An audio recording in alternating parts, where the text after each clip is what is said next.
Bom dia, está no ar o Extra Classe TV, o programa do SINTRN em defesa da educação pública.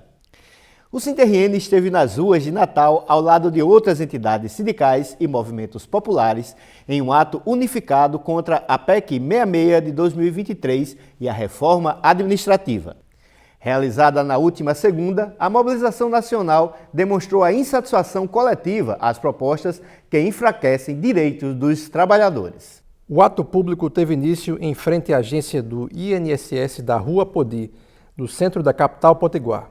No local, lideranças sindicais, representantes de centrais, mandatos populares e movimentos sociais denunciaram os impactos das PECs em discussão no Congresso Nacional. Em seguida, os participantes saíram em caminhada até a sede da Prefeitura do Natal, empunhando bandeiras, faixas e palavras de ordem, acompanhados por um carro de som que ecoava as reivindicações da classe trabalhadora. Entre os principais alvos do protesto esteve a PEC 66/2023, que altera as regras de pagamento de precatórios por parte dos municípios. A reforma administrativa também foi fortemente criticada durante o ato. A proposta, enviada ao Congresso ainda no governo Bolsonaro, prevê mudanças na estrutura do funcionalismo público.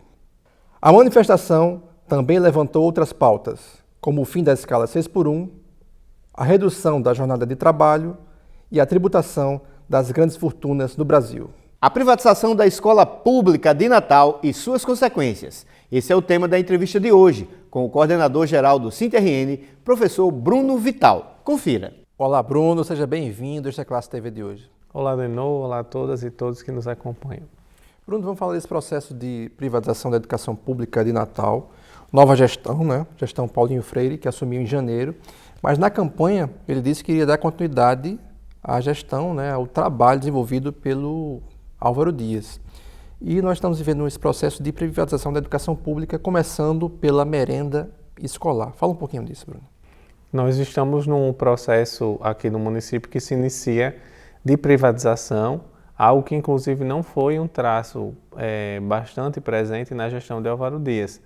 Nós tivemos na gestão dele um tratamento muito bruto, com os trabalhadores da educação, uma falta de respeito, de diálogo, de negociação e a negação de direitos. Foi a constante da gestão de Álvaro Dias, foi a marca da gestão de Álvaro Dias aqui para Natal, fora o abandono das unidades de ensino, a questão das vagas de creche que não era resolvida. Nessa gestão de Paulinho Freire, na verdade, a gente vê um desenho, apesar de ter sido anunciado que seria a continuidade da gestão de Álvaro Dias, a gente vê um desenho um pouco diferente. Em relação aos servidores, há espaços para diálogo. Porém, dentro do ponto de vista da gestão, a gente vê o aceleramento de políticas de privatização muito claras, diferente, inclusive, como eu falei, da gestão anterior. A gente tem aí a entrega da cozinha das escolas, hoje já não há mais gestão da cozinha por parte da direção da escola, algo que acontecia antes, todo o espaço da escola era gerido pelos diretores daquela escola, os diretores administrativos principalmente, que eram os que tratavam dessa questão de funcionário e daquilo que faz a escola acontecer, a manutenção da escola, a limpeza da escola, e a alimentação escolar também. Nesse momento a gente vive um processo em que não existe mais nenhuma relação entre a direção da escola e a cozinha. E aí quando a gente fala da cozinha, a gente está falando dos funcionários dessa cozinha e da manipulação dos alimentos que estão lá na cozinha. Também a compra dos alimentos e o controle sobre esses alimentos. Tudo isso está sendo feito por uma empresa que foi contratada pela prefeitura para administrar, na verdade, a cozinha das escolas. E aí, quando a gente observa os valores empregados nessa contratação, a gente tem valor bastante superior àquilo que era utilizado antes para o próprio serviço que hoje é oferecido na cozinha. Então, para pagar os profissionais, para fazer a compra da alimentação, a gente tinha um valor de cerca de 40 milhões, que era empregado anteriormente, e hoje a gente tem 73 milhões nesse contrato a essa empresa que está prestando o serviço. Então, a empresa recebe bem mais recursos do que era disponibilizado anteriormente. Ok, Bruno, vamos agora para um rápido intervalo e voltamos já com a G-Classe TV. Pesquisa do IPEA revela que sindicalizados ganham 33,5% a mais do que não sindicalizados. Além das lutas em defesa da manutenção de direitos, por novos benefícios e melhores salários, o filiado ao SINT-RN tem direitos exclusivos, como assessoria jurídica, Casa do Trabalhador em Educação, assistência especial para aposentados e a maior área de lazer do movimento sindical do RN. Quem fica junto, ganha mais. Filie-se ao SINT-RN. Estamos de volta com essa Classe TV, o programa do SINT-RN em Defesa da Educação Pública. Hoje estamos falando sobre a privatização da educação pública de Natal e suas consequências. Quem conversa conosco sobre esse assunto é Bruno Vital, que é professor e coordenador-geral do SINT-RN. Bruno, quais são as outras consequências, quais são os outros impactos para a educação pública? Então, o processo de privatização, ele sempre é danoso à sociedade. Ele não é danoso apenas ao serviço público, mas à sociedade em si. Por quê? Porque, em primeiro lugar, você tira do serviço público a lógica de que ele é um serviço prestado à população, que tem como fim agradar, atingir ali as necessidades, né, atender às necessidades da população, e passa a valer a lógica de que o serviço ele existe para que o dono daquela empresa, que agora vai tomar conta do serviço público, ele possa garantir lucro, né, oferir lucro ao final desse processo de venda desses serviços. Então, o que era um direito da população, a educação pública ela é um direito da população brasileira. Quando a gente passa a tratar ela como algo que alguém vai ganhar dinheiro em cima dela, vai vender aquele serviço para ganhar dinheiro, ela passa a ser considerada como mercadoria. Ela vai ser comprada e vendida. Então, a lógica dela, que era garantir a formação para todas as pessoas, passa a ser colocar dinheiro no bolso de um empresário que vai estar tomando conta desse setor, agora que é o setor educacional. Esse é um dos problemas que a gente tem com a privatização. A gente tem a precarização do serviço, porque a gente vai ter funcionários, né, que aí não vão estar mais sob a lógica do serviço público, eles vão ser funcionários contratados. E aí a gente tem um exemplo de Natal que é muito revelador. Nós vivemos uma eleição que está com vários processos, a denúncias do Ministério Público Eleitoral, em que os funcionários sofreram assédio da prefeitura para votar nos candidatos que eram defendidos por aquela gestão, a gestão passada. Principalmente os terceirizados. Principalmente os trabalhadores terceirizados, onde o trabalho terceirizado era trocado por voto e virava ameaça também para esses servidores, onde instituições foram fechadas fora do horário de expediente correto, porque aquelas pessoas que eram terceirizadas iam fazer campanha para esses candidatos. Então, por exemplo, você está prejudicando o funcionamento do expediente de uma instituição, de uma escola, né? Porque o pessoal vai fazer campanha para aquele candidato, quando, na verdade, eles deveriam estar ali trabalhando todo o expediente. Esse é só um exemplo de como o processo de privatização tem interferência política e interfere na prestação do serviço, né? A gente vai ter a rotatividade desse trabalhador, então não tem aquele trabalhador que tem um vínculo, que cria uma história com aquela instituição necessariamente, porque ele pode ser demitido a qualquer momento e, consequentemente, ele vai estar muito mais voltado a obedecer aquelas ordens que não são necessariamente o que é melhor para a sociedade, para quem utiliza aquela instituição, e sim para quem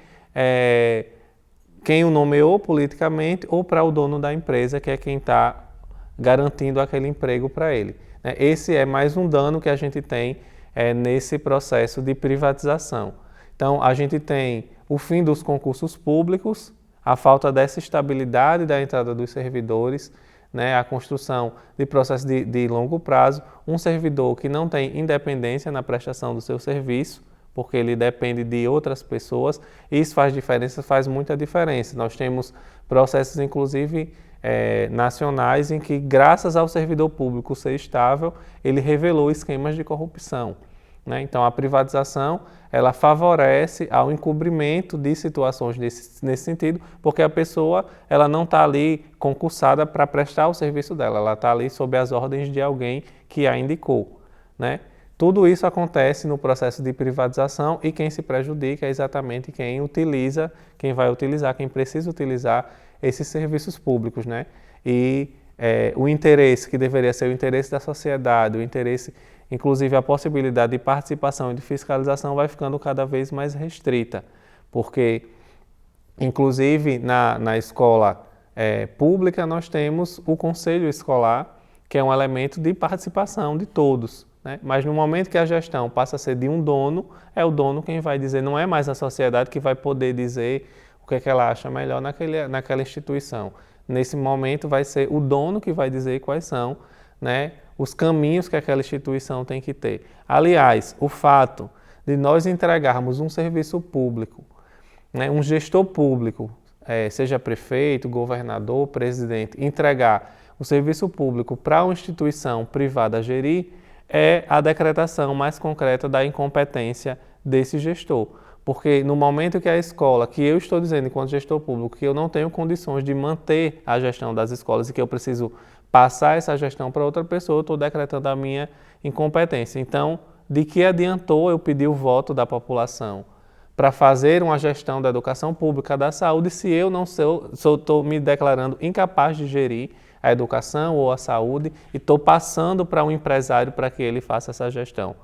A população elegeu o prefeito ou elegeu o empresário, né? Então, são algumas questões que são importantes que a gente possa pensar nesse processo de privatização e que a gente possa enfrentar esse processo que não tem nenhum interesse na melhoria dos serviços públicos, na melhoria da prestação dos serviços. Na verdade, quer garantir que um grupo, geralmente aquele grupo que inclusive financiou as campanhas desses candidatos, possam agora ter uma retribuição vinda dos recursos públicos para compensar esse investimento que foi feito no período da campanha, né? Então, o empresário investe naquele candidato e depois o candidato, depois de eleito, retribui ao empresário, entregando os recursos públicos para ele fazer a gestão dos serviços daquela cidade, daquele estado ou do país.